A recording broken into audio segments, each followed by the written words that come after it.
Good afternoon, everyone. Ian Klein here at the WMBF First Alert Desk this afternoon. It's about 3:30 here on Wednesday, July 3rd. We're going to start with some breaking news. We were told that Florence police are at the scene of a shooting this afternoon. This is on West Evans Street. Just came into our newsroom not too long ago. It's unclear right now if anyone is hurt at the moment. We have, though, reached out to the Florence Police Department for more information. We'll be sure to let you know as soon as we know more. Again, if you have the WMBF News app, you most likely got that push notification with that information.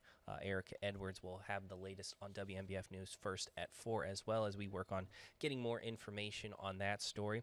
Something also you may have seen earlier today, we had a large police presence reported in the area of Highway 707. We received several messages from viewers just before 11 o'clock this afternoon. We were told officers from Horry County responded to reports of two people passed out in a vehicle. This was near a car wash near Highway 707. They say one person actually fled the scene when they arrived. Another person was taken into custody. This was for drug possession. No further details have been released. One of our reporters was at the scene as they started to clear that. It's still unclear exactly what sparked the large police presence, but we do believe it was connected to that vehicle, again, with two people passed out. Horry County Police still investigating that as we speak. We'll have more on that as we learn more throughout the day. Well, three people are facing charges after a shooting. This was in June in Marion County. We actually have three arrests now. We'll bring that up for you. Deshaun Dorsey is one of those three that have been arrested. Lanaya Hall, as well as Jacoriel Gregg. This arrest was on Tuesday in connection to Nigeria Davis's death on June 3rd, so about almost an entire month since that investigation has been ongoing.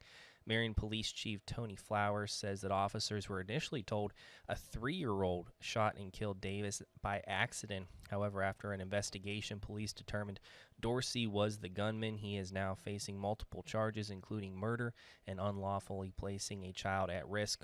Hall and Gregg are also charged with obstruction of justice and accessory after the fact of murder. All three are being held at the Marion County Detention Center, awaiting a bond hearing. Marion Police Department says this is still an ongoing investigation. If you have any information, you are asked to call them, or Ashley Listrom will actually have the very latest on this investigation, speaking with friends and family. You can catch her full report. That will be on WMBF News at 6. Also into our newsroom not too long ago, a Florida woman was arrested in the PD after they found cocaine during a traffic stop. This was today.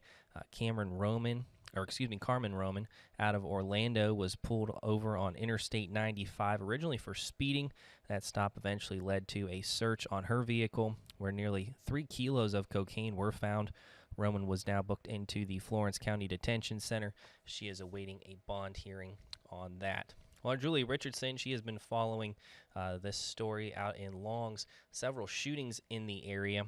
This has been almost the last 2 weeks or so. We've had a string of violence out in the area. Horry County Police telling us this past weekend they've increased their police presence. However, the violence continues. She is heading out there to speak with neighbors, residents, as well as business owners to talk about this string of violence and see what exactly is causing it. If they have any concern, you can catch her full report. That will be on tonight on WMBF News at 11. Well, sticking to the beaches now. Myrtle Beach, they've been cleaning up the beaches today. It is Keep the Beach Clean Week. To celebrate this one, a nonprofit hosted a beach cleanup this morning. This was ahead of the 4th of July holiday. Many locals came out to keep our beach beautiful, litter-free. Tegan Brown was out there this morning. She said there were plenty of people picking up cigarette butts, plastic bags, and even shoes, flip-flops out there.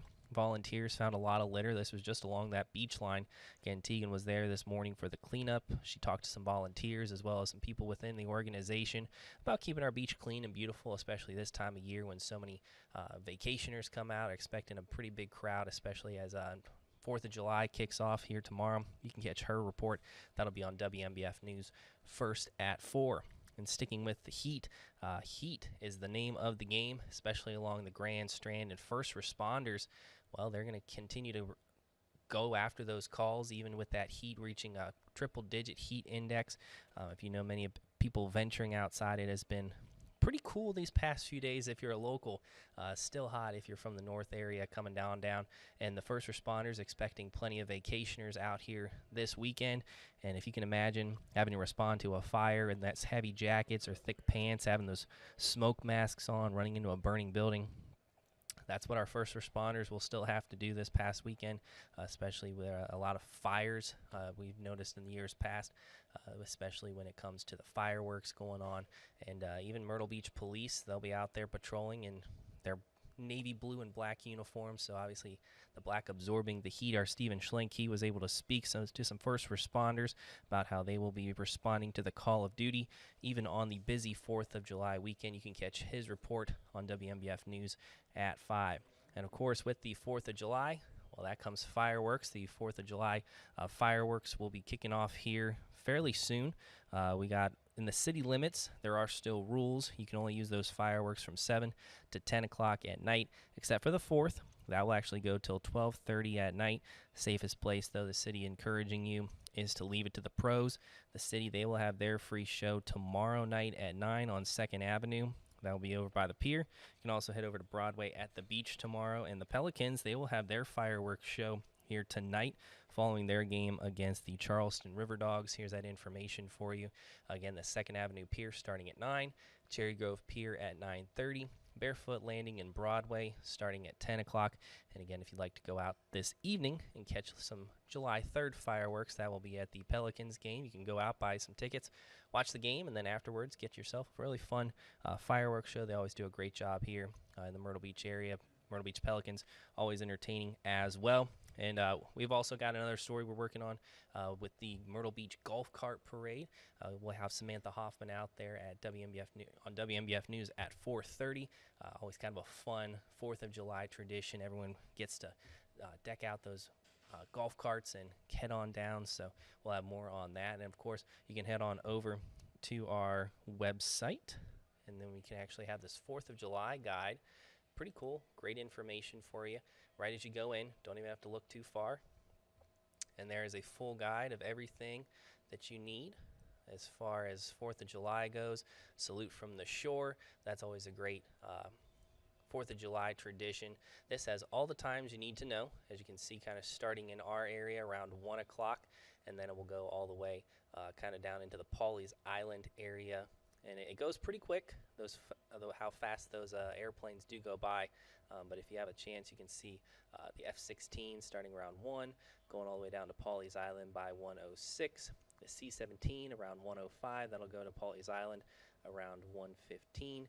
And then the Warbird fight, that will kind of be in the Merle's Inlet, Pawleys Island. You can see around 11, 11:15, and 11:45. So we'll have coverage on that. This is a list of all the things going on in Myrtle Beach, North Myrtle Beach, Surfside Beach, Merle's Inlet. Of course, we even have some great stuff going out in the PD in Florence and Darlington. So that, you just go on to WMBFnews.com, click on our homepage, and again, that tab right there, that guide with the 4th of July, all the information you need to know. Of course, we want you guys to all have a fun and safe 4th of July weekend. We are getting ready now for WMBF News First at 4 with Erica Edwards. If you don't already have that WMBF News app, you probably would have gotten most of those push notifications about some of the stories that we just went through, and you would have got the push notification for what we're doing here at the Alert Desk, trying to keep you guys updated when we're not on air, keeping you guys up to date around the clock. So we appreciate you guys joining us. We're going to continue trying to do these early in the day and also kind of in the evening. You saw Eric and Rachel, they've been doing their updates as well around 9:30 each night. So continue to follow us here on air and online as we try to work around the clock, even if we aren't on air. So also try to stay cool. Our First Alert Weather team will be letting you know about some pretty hot weather coming our way, triple digits. Could even be seeing heat indexes near 115 degrees here in the coming days. So be sure to check on that with our First Alert app and our certified most accurate weather team. So we appreciate you guys joining us here at the First Alert Desk. We'll see you guys in a little bit for WMBF News First at 4.